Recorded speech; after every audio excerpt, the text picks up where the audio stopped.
Hello and welcome back to Beirut. So this is day 2 of Nawaya and Jamsi's Refugee Empowerment Project.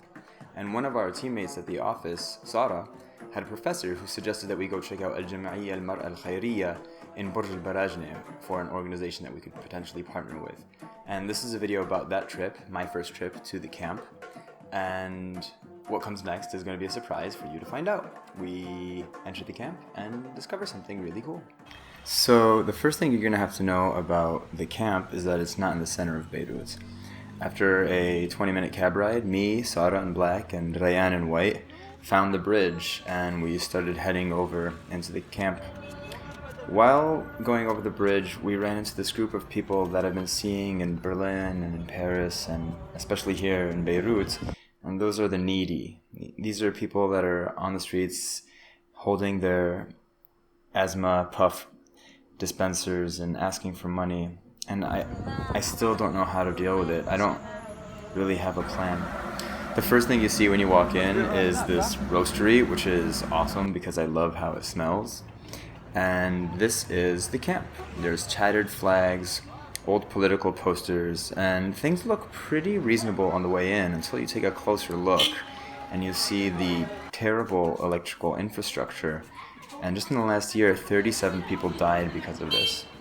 After taking a bunch of narrow twists and turns, we finally made it to Jam'iyya Al-Mar'a Al-Khayriyya, and we met up with Mahmoud. And since I didn't know if I could take a picture, I just started drawing people and taking notes. The combination of the bad electrical system and the water infrastructure creates real problems because in the end, what happens is the walls start to get electrified in the winter when it rains. We went out to a cafe that people told us to, and along the way, all of the walls there were just covered with this beautiful graffiti. And it says over here, "In our imaginations is life." And when we got to the Jafra Cafe, it was really exciting because it was really amazing. The group of people were so inspiring. They had set up this library in the cafe, and right next door there was a music studio.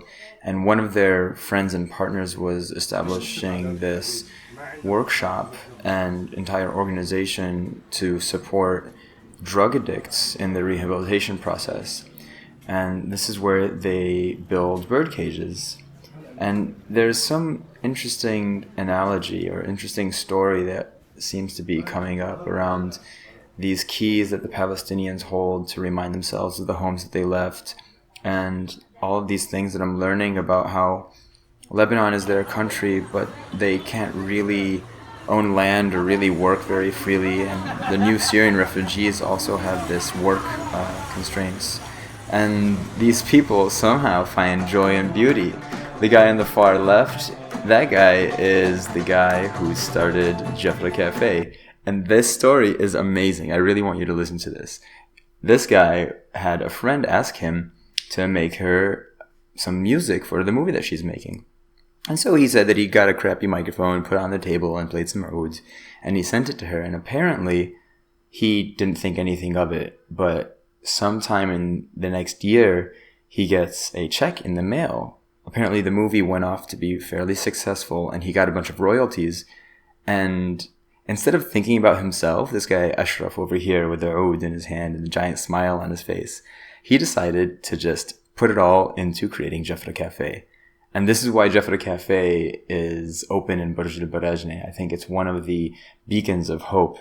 And this is our first introduction to the space and our new partners. And I'm really excited to see what comes next.